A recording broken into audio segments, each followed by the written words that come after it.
Good morning student. आज मैं आप लोगों को बीएड बायोलॉजिकल साइंस का पार्ट 3 चैप्टर फर्स्ट का पार्ट 3 पढ़ाने वाली हूँ। तो चैप्टर फर्स्ट आपका कौन सा है? पाठ्यक्रम में जीव विज्ञान का महत्व। इससे पहले जो मैंने आप लोग को वीडियो में बताया था तो वो था कि जीव विज्ञान को और विज्ञान को किस तरह से आपके पाठ्यक्रम में शामिल किया गया। और आज मैं बताने जा रही हूँ कि किस तरह से वैज्ञानिकों ने अपने खोजों और आविष्कारों से विज्ञान को एक नई दिशा और नया मोड़ दिया, जिसकी वजह से लोगों का ध्यान आकर्षित हुआ इस तरफ। तो चलिए आज मैं शुरू करती हूँ उन वैज्ञानिकों के बारे में बताने के लिए कि जिन्होंने अपने आविष्कारों से विज्ञान को एक नई प्रगति और नया तेज विस्तार पूर्वक वर्णन किया। तो सबसे पहले मैं बात करती हूँ चार्ल्स डार्विन की। ये एक ऐसे वैज्ञानिक थे, इनका जन्म 1809 में हुआ था और मृत्यु 1882 में हुई थी। ये इंग्लैंड के एक प्रसिद्ध नगर में इनका जन्म हुआ था। तो इनके बारे में मैं बाकी सारी चीज़ें विस्तार में वर्णन करूँ, सबसे पहले मैं ये बता दूँ इनके बारे में कि इन्होंने 5 वर्षों तक अपने अध्ययन के कार्यकाल में 5 वर्षों तक विभिन्न तरह के द्वीपों में गए और वहाँ पे बहुत सारे पेड़ पौधे, सूक्ष्म जीव जंतुओं के नमूने कलेक्ट किए और फिर ये वापस लंदन यूनिवर्सिटी में रिटर्न हुए और कई वर्षों तक इस पे अध्ययन किया। अध्ययन करने के पश्चात 1944 में इन्होंने एक थ्योरी को, एक सिद्धांत को प्रस्तुत किया जो था विकासवाद का सिद्धांत या थ्योरी ऑफ एवोल्यूशन। तो इसके बारे में, एवोल्यूशन के बारे में ये बता दूं कि इन्होंने ये बताया था कि विकास दिन पर दिन बढ़ता ही है, कभी भी कम नहीं होता है। यानी कि अगर मैं बात करूं तो इनका सबसे बेहतरीन एग्जाम्पल जो था, हालांकि मैंने इसमें नहीं लिखा है क्योंकि वो किसी भी बुक में नहीं दिया गया है, सिर्फ मैं ऐसी तरह पे बताती हूँ कि इनका सबसे बेहतरीन एग्जाम्पल जो इन्होंने विकासवाद का सिद्धांत दिया था वो था जिराफ के ऊपर। इन्होंने जिराफ में देखा कि कई वर्षों तक अध्ययन किया कि सबसे पहले जब जिराफ जो थे तो उनकी गर्दन बहुत छोटी थी, क्योंकि समस्याएं और आ गई कि सूखा पड़ गया। सूखा पड़ने के पश्चात वहाँ पे जो नीचे घास थी वो घास उगना बंद हो गई। तो अब जो जिराफ थे उनको खाने में, भोजन के लिए समस्या उत्पन्न होने लगी। तो उन्होंने क्या किया कि वो अपनी गर्दन को थोड़ा सा ऊंचा करने लगे और इसी तरह से वो ऊपर की जो टहनियाँ, पेड़ पौधों की जो टहनियाँ होती थी उनको खाना शुरू किया। ठीक है, उसके पश्चात उन्होंने कई वर्षों तक देखा कि धीरे धीरे जिराफ ऐसा ही करते गए। तो कई वर्षों के बाद में उनके ये जीन्स में आ गया, जेनेटिक म्यूटेशन हो गया, जिससे आज के समय में जितने भी जिराफ आप देखते होंगे तो उनकी जो गर्दन होती है बहुत ही लंबी होती है। तो ये एक तरह से विकासवाद के सिद्धांत को प्रतिपादित करता है।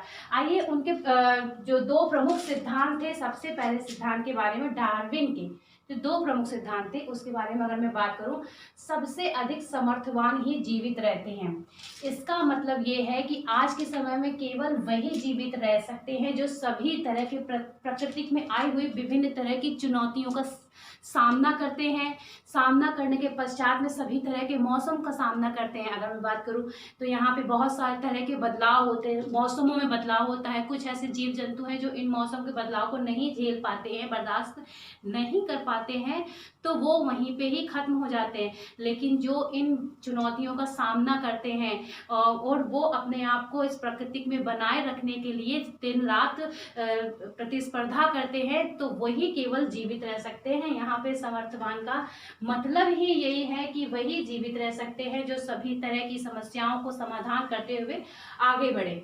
दूसरा इन्होंने मत दिया है कि जीवित रहने का कार्य प्राकृतिक चयन की प्रक्रिया के अनुसार ही होता है।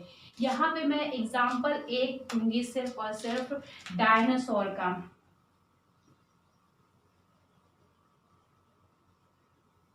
डायनासोरस का कि प्राकृतिक चयन की प्रक्रिया के लिए वही जीवित रह सकता है। जैसे कि डायनासोर था, डायनासोर के बारे में आप लोगों ने सुना होगा कि प्रकृति में, इस पर्यावरण में सडनली क्या हुआ था, एस्टेरॉयड यानी कि अंतरिक्ष से बहुत सारे ऐसे आग के गोले गिरने लगे थे सडनली, जिसकी वजह से उस समय सभी जीव जंतु नष्ट हो गए थे। उनमें से डायनासोर भी थे। लेकिन कुछ ऐसे जीव जंतु जो अपने आप को उस पर्यावरण के अनुसार ढाल लिए थे, जैसे कि चूहे हैं, कॉकरोच है, इसी तरह के सूक्ष्म जो जीव थे वो पृथ्वी के नीचे सुरंग खोद के, गड्ढा खोद के नीचे चले गए थे और अपने आप को बचा लिया और आज उनका अस्तित्व है। जबकि डायनासोरस क्या थे, उनका अस्तित्व पूर्ण रूप से खत्म हो गया था। यानी कि वो उस समय हुए उस गर्मी को बहुत सडनली बहुत ज़्यादा टेम्परेचर बढ़ गया जिसकी वजह से वो अपने आप को बचा नहीं सके।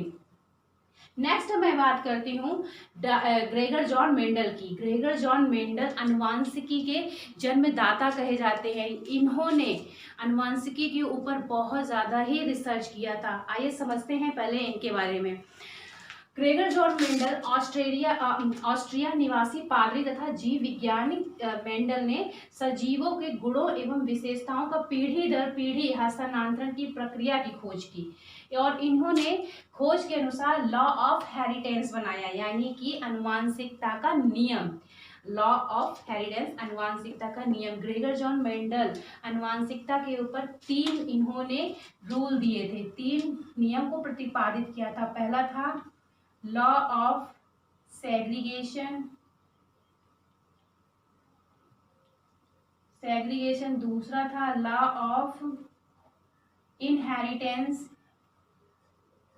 लॉ ऑफ डोमिनेंट, तीसरा था इनका लॉ ऑफ इंडिपेंडेंट असॉर्टमेंट, स्वतंत्रता अभिवहन का नियम। ये 3 नियम इन्होंने प्रतिपादित किए।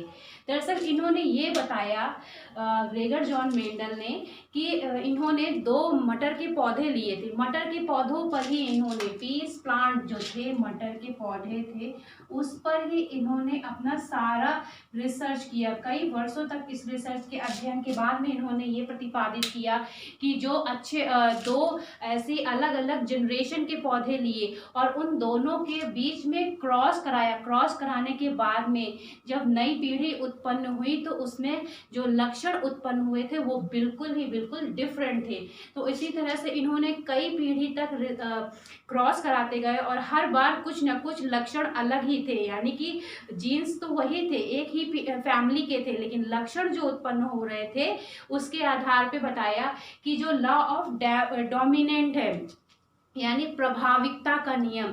तो पहली पीढ़ी में जब इन्होंने क्रॉस करवाया तो ये देखा 2 मटर के पौधे लिए, उन दोनों के बीच में जब पहली पीढ़ी में इन्होंने क्रॉस कराया तो इन्होंने ये देखा कि पहली पीढ़ी में जो लक्षण थे वो डोमिनेंट वाले यानी प्रभाविता वाले शो हुए। लेकिन जब दूसरी पीढ़ी में उसे क्रॉस किया तो वही लक्षण रिसेसिव हो गए, यानी कि दब गए, वो लक्षण प्रकट नहीं हुआ। लेकिन फिर भी वो लक्षण उनके अंदर था। लेकिन जब फिर से क्रॉस कराया, तीसरी बार क्रॉस कराया तो वो लक्षण फिर से सामने आ गए।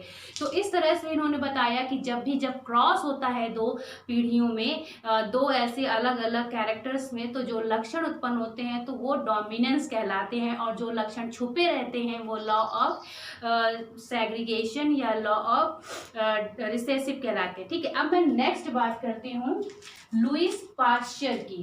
लुईस पाश्चर 1882 से 1895 यानी कि 1822 में इनका जन्म हुआ था और 1895 में इनकी मृत्यु। लुईस पाश्चर जीव विज्ञान में इन्होंने बहुत ही ज़्यादा क्रांति ला गई। ये बहुत ही मेधावी और बहुत ही खोज में इन्होंने बहुत सारी नई नई चीज़ों के बारे में बताया। सबसे पहले तो लुईस पाश्चर के नाम से ही पाश्चराइजेशन मेथड या फिर ये कहे कि संरक्षण का नियम बताया।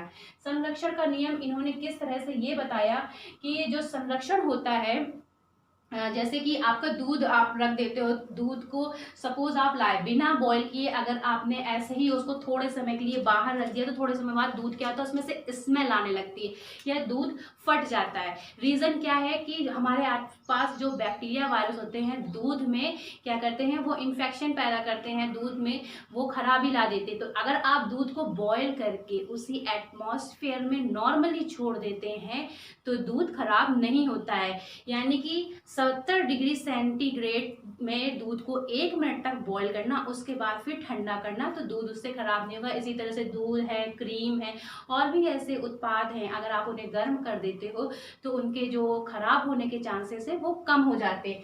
नेक्स्ट इन्होंने बताया था एंटीसेप्टिक। किसी भी अगर घाव में कार्बोनिक एसिड का उपयोग आप करते हैं, इन्होंने ही एंटीसेप्टिक को स्टेरिलाइजेशन और कार्बोनिक एसिड का उपयोग बताया। यानी कि अगर कोई घाव होता है उसे आप खुला छोड़ देंगे थोड़े समय के लिए तो वो क्या होगा, घाव धीरे धीरे बढ़ने लगेगा। लेकिन इन्होंने क्या बताया कि घाव जैसे ही हो उसमें कार्बोनिक एसिड का उपयोग थोड़ा सा छिड़काव कर दे और उसके बाद में उसको आप हल्का सा बैंडेज लगा के रखें, वो घाव बहुत ही जल्दी भरने लगेगा। दूसरा इन्होंने स्टेरिलाइज मेथड बताया।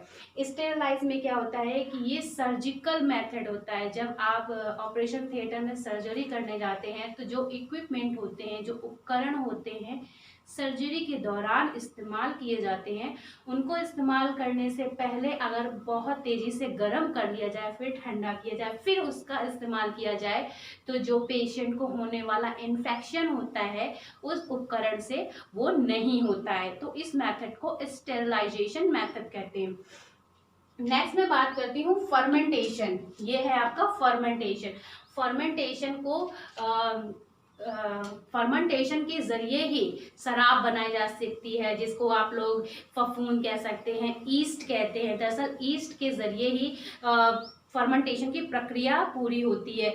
आप लोगों ने सुना होगा कि बियर वगैरह है जितनी भी या फिर मैं अगर आपका घरेलू अगर एग्जांपल लूँ तो आप लोगों ने पेस्ट्री, पफ, केक ये सभी चीज़ें खाई हैं तो देखते होंगे इसमें स्पंजीनेस होता है, यानी कि जो फूलापन होता है, जो बहुत ज़्यादा स्पंज हो जाता है, वो एक फर्मेंटेशन की प्रक्रिया होती है। ये फर्मेंटेशन खमीर यानी कि ईस्ट, और ईस्ट एक तरह का फफूंद होता है जिससे ये बनाई जाती है। ये जो ईस्ट होता है फफूंद वो अच्छा यानी कि गुड होता है हमारे हेल्थ के लिए। अब नेक्स्ट मैं बात करती हूँ वैक्सीन की। वायरस का वैक्सीन सबसे पहले दरअसल लुईस पाश्चर ने ही आविष्कार किया था। यानी इससे पहले वायरस से होने वाले लोगों की मृत्यु की संख्या बहुत ज़्यादा थी लेकिन कोई खोज नहीं हो सकी। लेकिन लुईस पाश्चर ने वायरस के लिए वैक्सीन बनाया, और ना सिर्फ बनाया बल्कि ये बहुत ही तेज़ी से लोगों में क्रांति ला दी, क्योंकि वायरस का अभी तक कोई भी वायरस के प्रति कोई भी एंटी वैक्सीन नहीं आई थी। अब मैं आगे बात करती हूँ हाइड्रोफोबिया। हाइड्रोफोबिया क्या है, ये लिखा है हाइड्रोफोबिया। हाइड्रोफोबिया में दरअसल जो डॉग होते हैं, कुत्ते को काटने से होने वाला रेबीज का जो इन्फेक्शन है उससे बचने के लिए लुईस पाश्चर ने एक वैक्सीन का निर्माण किया जो था हाइड्रोफोबिया। यानी कि अब इस वैक्सीन के इस्तेमाल करने से जो भी कुत्ते काट लेते हैं इंसान को तो उनसे होने वाले इन्फेक्शन से आसानी से बचा जा सकता है। तो लुईस पाश्चर ने ना सिर्फ इतने ही बल्कि बहुत से ऐसे इन्होंने आविष्कार किए जिसकी वजह से बायोलॉजिकल साइंस में बहुत ही ज़्यादा क्रांति आ गई। तो आई होप आप लोगों को ये सारा आपको समझ में आया होगा। सबसे पहले चार्ल्स डार्विन, इन्होंने थ्योरी ऑफ एवोल्यूशन यानी विकासवाद का सिद्धांत दिया, यानी कि विकास निरंतर होने वाली प्रक्रिया है। विकास निरंतर प्रक्रिया है, यानी कि विकास कभी भी रुकता नहीं है, जन्म से लेकर मृत्यु तक विकास होता ही रहता है। तो ये थ्योरी चार्ल्स डार्विन ने दी।